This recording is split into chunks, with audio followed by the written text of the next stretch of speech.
Es un privilegio estar aquí para exponer la palabra de Dios. Que sea el Señor hablándonos a cada uno de nosotros, porque solamente el Espíritu Santo, lo veíamos esta mañana con los varones, es el que nos capacita para entender las cosas espirituales. Y por más que humanamente nos esforcemos, no vamos a entender si no es que el Espíritu Santo nos capacita, nos da discernimiento para recibir el mensaje. Así que confío en el Señor que Él estará utilizándome para exponer la palabra de Dios y que esté hablando a cada uno de nosotros.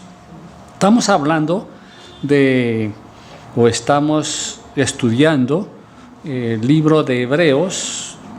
Don Pablo nos enseñó en 2 domingos seguidos sobre la introducción y los primeros 3 versículos del capítulo 1. Hoy vamos a empezar con el capítulo 1, versículo 4. Pero antes quiero hacer una breve síntesis para ubicarnos en la enseñanza del día de hoy. La carta de los Hebreos, cuyo autor parece ser Pablo, no están todos de acuerdo, presenta a Jesús en su gloria y nos muestra que Él es el ser superior. Es superior a los profetas, a Moisés, a Aarón, a los sacerdotes, a los ángeles, a los sacrificios. Y también nos hablaba últimamente don Pablo de que Él es, como lo hizo también nuestro hermano Daniel, hablando de un mejor fiador, ¿sí? O fiador de un nuevo pacto. Los destinatarios eran unos judíos y otros gentiles que se habían convertido, pero se encontraban desanimados por las circunstancias que estaban viviendo, pues eran objetos de persecución y la cultura era muy fuerte y se sentían presionados hasta el punto que querían volverse al judaísmo. Y se preguntaban, ¿será que Jesús es suficiente? Y la respuesta del autor, suponemos que es Pablo, es que Jesús es más que suficiente porque Él es superior a todo y a todos. El tema de Hebreos es Jesús es superior. Hoy veremos entonces que Jesús es superior a los ángeles. Desde el principio de la iglesia, desde tiempos antiguos, las personas exaltaban a los ángeles y enseñaban a adorarlos inclusive. Los gnósticos, los mormones, los testigos de Jehová hablan de Jesús como un ángel. Son muchas las enseñanzas falsas sobre los ángeles y su verdadero valor. Inclusive quienes nos fuimos criados en el catolicismo, nos hablaban del ángel de la guarda, ángel San Gabriel, de ángeles como que ellos eran nuestros protectores.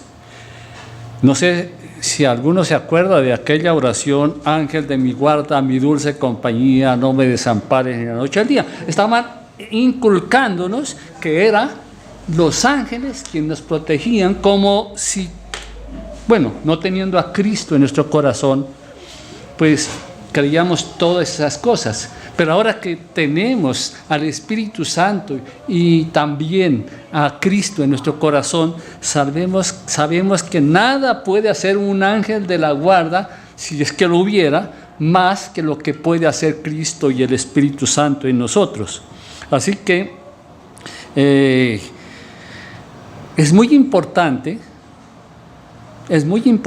entender que Jesús es superior a los ángeles. Y así lo dice Hebreos en el capítulo 2, versículo 1, dice: por tanto es necesario que con más diligencia atendamos a las cosas que hemos oído, no sea que nos deslicemos.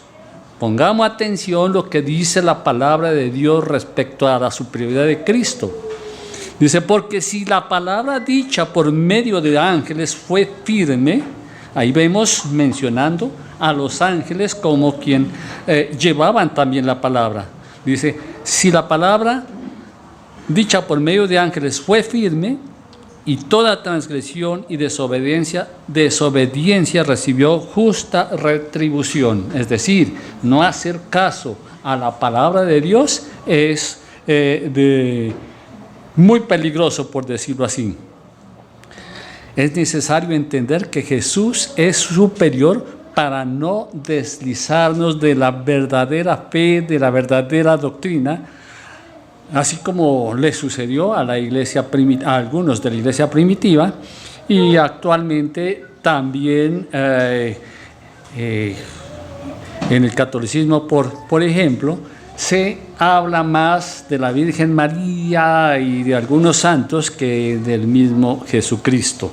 Entonces, para no caer en falsa doctrina, es necesario tener bien claro, y como dice, es necesario que con diligencia atendamos las cosas que hemos oído de la palabra de Dios. Dice Gálatas 1:8, mas si aún nosotros o un ángel del cielo os anuncia otro evangelio diferente del que os hemos anunciado, sea anatema. Siempre existe el peligro, y eso nos lleva, es decir, el que no conoce la palabra de Dios está expuesto a caer en tentación, en pecado y en falsas doctrinas. Conociéndola nos sentimos más seguros porque Dios nos habla, y conociendo la verdad no caemos en la mentira. Bueno, a continuación vamos a ver entonces las razones por las cuales la Biblia dice que Jesús es infinitamente superior a los ángeles. Vamos entonces al versículo 4, que dice que Jesús es superior a los ángeles por motivo de su naturaleza divina. Dice el versículo 4, hecho tanto superior a los ángeles, cuanto heredó más excelente nombre que ellos. Seguramente en su mente la palabra hecho les está llamando la atención. ¿Acaso? Bueno, es que ¿en qué sentido Jesús fue hecho superior a los ángeles? ¿Acaso no ha sido eternamente superior como creador que es? ¿Cómo fue hecho? Porque aquí dice claramente, hecho tanto superior a los ángeles. Fue hecho superior, explicaba alguien, en el sentido de que fue hecho perfecto, es decir, tomó la naturaleza humana para poder cumplir la misión redentora. Y al tomar la naturaleza humana, supo lo que es el sufrimiento, lo que es la tentación, supo lo que es vivir en esta tierra para tener mayor posibilidad o facilidad de compadecerse con nosotros, ¿sí? No hay aflicción que nosotros podamos sufrir que Él no la haya padecido primero. Dice Hebreos 2:10, porque convenía que aquel por cuya causa son todas las cosas, o sea, Jesús, por quien todas las cosas subsisten, que habiendo de llevar muchos hijos a la gloria, perfeccionase por aflicciones al autor de la salvación de ellos. Cristo fue perfeccionado en ese sentido, porque Él es perfecto. Sin embargo, para poder entender nuestras situaciones y para poder morir por nuestro pecado debía tomar la naturaleza humana también.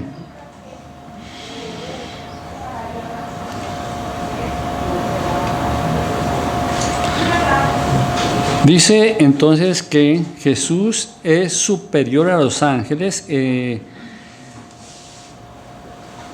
porque tiene un excelente nombre. Esa es la primera, en este escrito, la primera razón por la que Jesús es considerado o es realmente superior a los ángeles. Dice Hebreos 1:5. Porque ¿a cuál de los ángeles dijo Dios jamás, mi hijo eres tú? Yo te he engendrado hoy y otra vez. Yo seré a él padre y él me será a mí hijo. Primero dice porque tiene más excelente nombre que los ángeles. En la Biblia, en la cultura de Jesús, los nombres representaban algo de la personalidad o de la persona que lo llevaba. Algunos ángeles, por ejemplo, Gabriel significaba fuerza de Dios. Miguel significa quién es como Dios. Pero el nombre de Jesús es mucho más excelente que el de ellos. El nombre de Jesús es, según lo que leímos, el de Hijo. Esto es por el autor de Hebreos, según Salmo 2:7. Leamos el Salmo 2:7 para entender mejor de dónde tomó este tema el autor, porque él basa el libro de Hebreos, dicen los que lo comentan, es un sermón, y tremendo sermón porque se basa plenamente en la palabra de Dios, y él tiene como unos 7 citas del Antiguo Testamento en esta porción que estamos viendo. En Hebreos 2:7 dice: yo publicaré el decreto. Jehová me ha dicho, mi hijo eres tú, yo te engendré hoy. Allí está diciendo el Padre a Jesús, le dice mi hijo, el hijo. Esto demuestra naturalmente que es superior a los ángeles, porque ¿a qué ángel le dice lo mismo? ¿A qué ángel le ha dicho jamás mi hijo eres tú? Tiene nombres, como decía, nombres bonitos. Bueno, el de bonito es subjetivo, cada quien por ejemplo, Hugo dirá, uy, qué bonito ese nombre de Tomás Leandro, y por eso se lo colocan al bebé, ¿sí?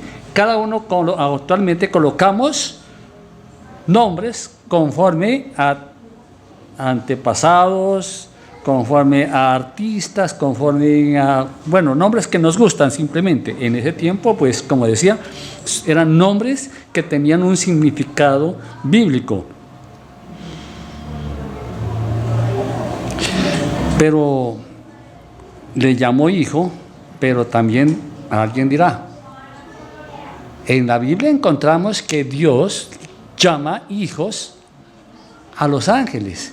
Y es así como en Hebreos 1:6, efectivamente dice que Satanás fue junto con los hijos de Dios. La explicación es que llamó hijos, pero colectivamente, a un grupo, mas no individualmente. El único caso que le llama hijo tiene que ver, es únicamente a su hijo Cristo. Otra explicación que dan es que cuando dice yo te he engendrado hoy, para mí fue difícil tratar de entender cómo dice la palabra, porque dice yo te he engendrado hoy, mi hijo eres tú, yo te engendré hoy. Es difícil, porque sabemos que Dios es eterno y hay muchísimos pasajes de la Biblia que nos muestran que Dios existió desde antes de Belén, es decir, antes de su nacimiento Dios existía, simplemente tomó cuerpo humano, pero antes existía. Entonces, cuando dice te he engendrado hoy, realmente no es fácil de digerir y se necesita, pues, que Dios nos guíe. Porque esa palabra engendrado pues tiene un propósito aquí y es mostrar que tanto Padre e Hijo tienen la misma naturaleza, son de la misma esencia, es decir, Jesús es Dios porque el Padre lo engendró, pero lo engendró hoy. Una explicación que da es que engendrar es dar vida. Cristo murió, pero resucitó y el Padre lo resucitó, le dio vida nuevamente. Esa es una explicación. Vale la pena ahondar un poco más en este tema porque realmente es bien interesante. Pero ahora sigamos adelante. Dice después, yo seré a él padre y él me será a mí hijo. Es como reiterando la relación padre-hijo. Esa cita fue tomada de Segunda de Samuel, en donde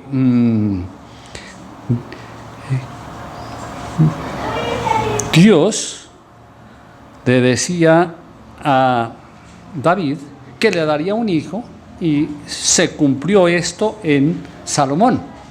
¿Sí?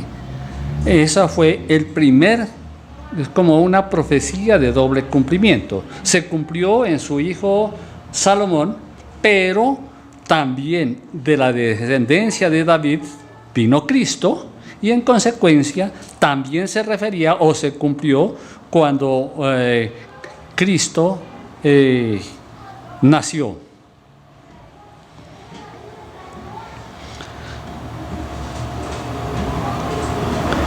En los versículos 6 y 7 vemos a Jesús es superior a los ángeles porque estos le adoran y le sirven. Dice así, y otra vez, cuando introduce al primogénito en el mundo, dice, adórenle todos los ángeles de Dios. Ciertamente de los ángeles dice, el que a sus ángeles, el que hace a sus ángeles espíritus y sus ministros llama de fuego. Lo primero que vemos que dice primogénito. ¿Qué significa primogénito?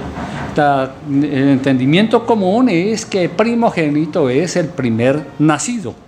No obstante, en la Biblia encontramos que no siempre fue así y hay muchas excepciones, ¿sí? Por ejemplo, la historia de los dos gemelos, Esaú y Jacob. Esaú vendió su primogenitura a Jacob, o sea, dejó de ser primogénito y el que no había nacido primero pasó a ser el primogénito. José era muchas veces llamado primogénito pese a que tenía muchos hermanos mayores, ¿sí? Y Dios le dijo a David en Salmo 89, 27, yo también le pondré por primogénito. O sea, Dios le prometió a David ponerlo por primogénito, el más excelso de los reyes de la tierra, dice. Y David no era, y sabemos todos que él era de los menores, y vendrá a nuestra mente aquel pasaje donde enfrentándose a Goliat, dijo, por allá tengo otro que es menor porque los mayores no fueron, capaces ni David tampoco lo era en sí mismo, sino no es porque Dios lo capacita. Entonces, primogénito no siempre es el primer nacido, sino es un cargo de mayor responsabilidad frente a los hermanos y también un cargo de honor y privilegio, ¿sí? Eso es primogénito. Dice, el que hace a sus ángeles espíritus y a sus ministros llama de fuego. Aquí se refiere y nos da una idea de lo que son los ángeles. Primero, hace quiere decir que son creados. No han existido siempre como Cristo, sino son creados, son seres creados. Dice, hace. Dice, sus espíritus quiere decir que son seres no materiales, son seres sin cuerpo material, sino espiritual nada más. Son ministros, es decir, son sus siervos, porque ministro quiere decir siervo, que hace la voluntad de su Señor. Entonces, naturalmente, en este caso es claro que ellos serán siervos del Señor Jesús. Y en otra parte vamos a ver que también lo es de siervos de las personas que son hijos de Dios. Dice que son los hace llama de fuego, es decir, santos, resplandecientes, entiendo yo. ¿Qué quiere decir eso? Luego, hablando de la superioridad de Cristo respecto a los ángeles, el autor de Hebreos cita a otros pasajes del Antiguo Testamento. En los versículos del 8 al 12 son prácticamente copia de pasajes del Antiguo Testamento. Por ejemplo, miramos los versículos 8 y 9. Vamos a leer primero del 8 al 12 y luego vamos a mirar de dónde tomó esos pasajes, porque como les decía, el autor de Hebreos, un predicador muy versado, basaba no en sus propias opiniones lo que estaba diciendo, sino directamente iba a la palabra de Dios, que en ese tiempo era el Antiguo Testamento. Dice los versículos 8, 9, 10, 11 y 12, mas del Hijo dice, tu trono, oh Dios, por el siglo del siglo, cetro de equidad es el cetro de tu reino. Has amado la justicia y aborrecido la maldad, por lo cual te ungió Dios, el Dios tuyo, con óleo de alegría más que a tus compañeros. Y tú, oh Señor, en el principio fundaste la tierra, y los cielos son obra de tus manos. Ellos perecerán, mas tú permaneces, y todos ellos se envejecerán como una vestidura, y como un vestido los envolverás, y serán mudados, pero tú eres el mismo, y tus años no acabarán. ¿De dónde tomó esto? Entonces miramos, por ejemplo, el 8, 9, están en el capítulo 45 de Salmos, 6 y 7, que dice, tu trono, oh Dios, es eterno y para siempre. Cetro de justicia es el cetro de tu reino. Has amado la justicia y aborrecido la maldad. Por tanto, te ungió Dios, el Dios tuyo, con óleo de alegría más que a tus compañeros. Vemos que es textual la copia que hace para demostrar que Cristo es es mejor que los ángeles, es superior a los ángeles. Lo primero que dice en el versículo 8 es, mas del Hijo dije, tu trono, oh Dios. Vemos como Dios, ¿sí? Dios Padre, claramente le dice al Hijo, Dios, ¿sí? Tu trono, oh Dios. Eso nunca lo va a hacer de un ángel, por supuesto, nunca lo encontraremos en ninguna parte. Y no solamente el Padre llama Dios al Hijo, sino también la palabra de Dios en diferentes partes está hablando de de que Jesús es Dios. Recuerden Juan 1:1. El verbo era, en el principio era el verbo era con Dios y el verbo era Dios. Jesús es Dios. Otro pasaje, cuando Tomás, en el capítulo 20 de Juan, dice: entonces Tomás respondió y dijo: Señor mío y Dios mío. O una vez más, una persona diferente llamándole Dios. Pablo, en Tito 2:13, dice: aguardando la esperanza bienaventurada, la manifestación gloriosa de nuestro gran Dios y Salvador Jesucristo. Son muchas las porciones de la Biblia que nos hablan de Cristo o de Jesús como Dios. Los versículos 10, 11 y 12 también son una transcripción del Salmo 102, versículos 25 a 27. Dice: desde el principio tú fundaste la tierra, y los cielos son obra de tus manos.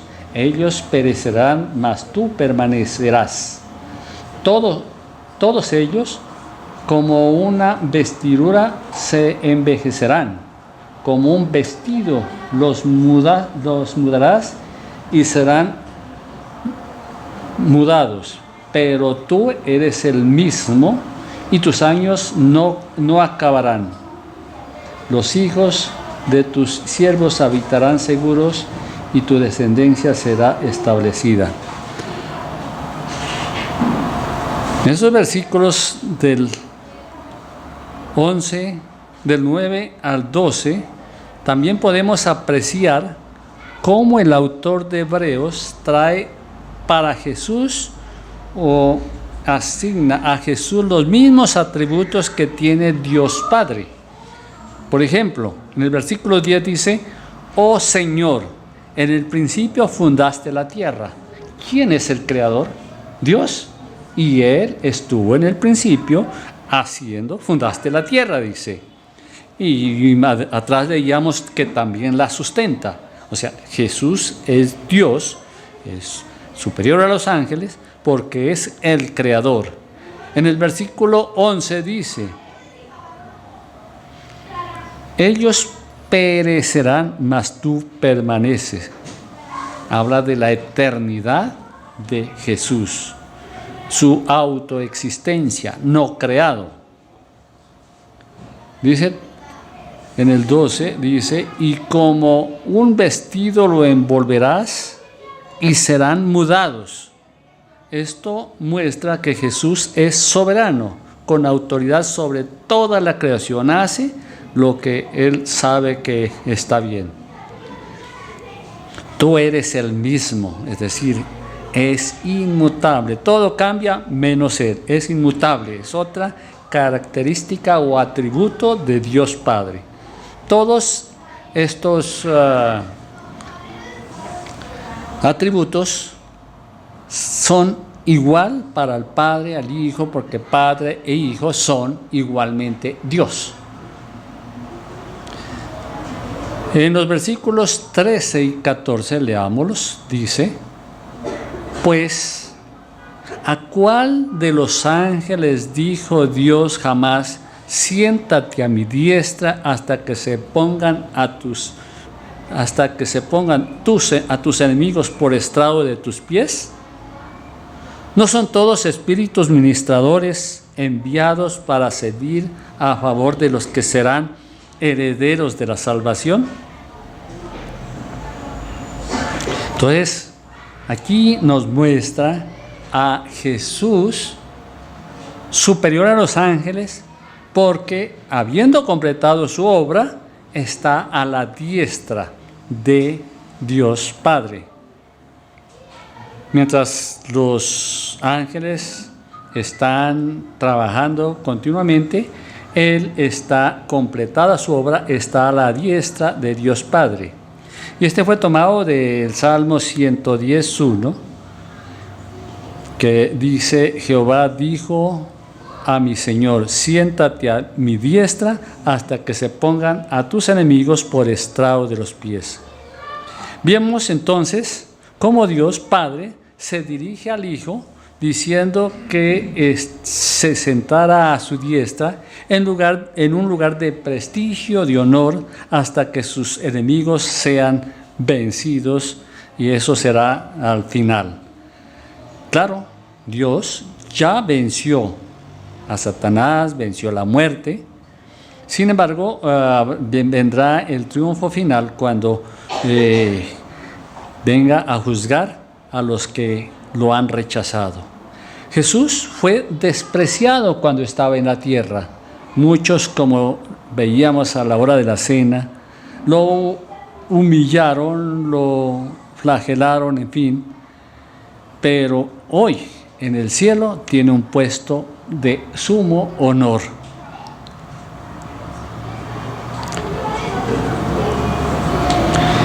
Ningún ángel entonces podría igualar o compararse con Dios y Salvador Jesucristo. Él es el Creador, Él es eterno, hemos visto. Él nunca cambiará.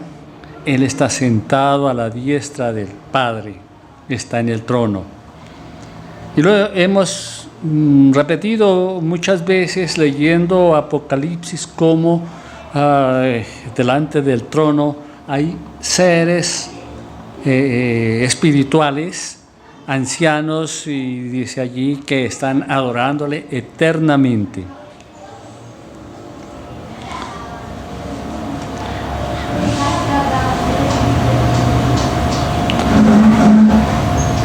En cambio, los ángeles son seres espirituales, son creados, veíamos, creados por Dios, que le sirven a Él, y también dice a los que son salvos, digamos así, porque el versículo dice exactamente, dice a los que serán herederos de la salvación. Los ángeles estarán sirviendo cuando a quienes somos salvos, cuando venga el reinado total de Dios sobre la tierra. Jamás se podría comparar entonces a un ángel con Cristo. Alguien hacía esta ilustración y pongamos a funcionar imaginación. Supongamos que hay una finca famosa porque tiene de todo, bellísima, pero no todo el mundo puede entrar allá. Pronto conoces al vigilante y te dice: yo trabajo allá, si quieres conocerla, ven. Y vas. Y te dice: acá queda sala de juegos, cancha de deportes, piscina, comedor, etc. Tú conoces la finca porque te llevó. Dice: ¿puedo montarme en los caballos? Dice: no, porque no me ha dado permiso el jefe. ¿Puedo? No, porque el jefe no nos permite. Pero bueno, llega y un día conoces al dueño. Y el dueño, y le dices: yo conocí su finca, señor, y me pareció fabulosa. ¿Sí? Bueno, te invito. Va con el dueño y ahora le dice: mire, tenía preparado un banquete para unos amigos y me gustaría que te sentaras allí. Puedes usar lo que quieras, aquí tienes con quién compartir y disfrutar de la finca. Realmente es muy diferente que un sirviente como los ángeles le pueda ayudar a uno a mirar lo que es el cielo, lo que es la gloria de Dios, que sea él mismo que lo lleve a compartir el banquete y la cena del Señor, por ejemplo. ¿Sí? Los ángeles jamás podrán, como el vigilante jamás podía darle a disfrutar de todo lo que ve allá, los ángeles jamás podrán tampoco hacer lo que solamente Cristo puede hacer en nuestras vidas. Esta carta nos dice que Jesús es Dios y nos exhorta a poner nuestra confianza en todas las circunstancias en Él. Nuestra fe está bien anclada porque está en una piedra firme que es Jesucristo. Nosotros debemos estar tranquilos y seguros, aun cuando las tormentas sean grandes. Cristo es nuestro sustento. Nuestra fe no puede flaquear si está puesta donde es. Así que si tienes problemas, estás desanimado como les pasaba a los destinatarios de la carta de Hebreos, recordemos, Cristo es superior a todo, superior a, en este caso decía, a los profetas, a los sacerdotes, menciona, y la carta se dedica a eso precisamente, a mostrar el poder, la superioridad de Cristo. Ahora, cuando empezábamos el culto y cantamos himnos, y pensaba yo en estas reflexiones, y eso lo anima a uno. Vine a adorarte es un himno que lo lleva a uno delante de la presencia de Dios. No es el único, sino que en este caso, porque lo cantamos hoy, más me tocó a mí, y quizás estoy un poco afónico porque lo canté a toda, ¿sí? Porque me gustó, ¿sí? Y ojalá cada vez que venimos a reunión o en nuestra vida diaria, que tengamos la oportunidad o queramos entonar un himno, no lo hagamos pensando solamente en el ritmo como tal, sino en la letra. ¿Qué estamos cantando? ¿Cómo estamos adorando a Dios con nuestra boca? No necesariamente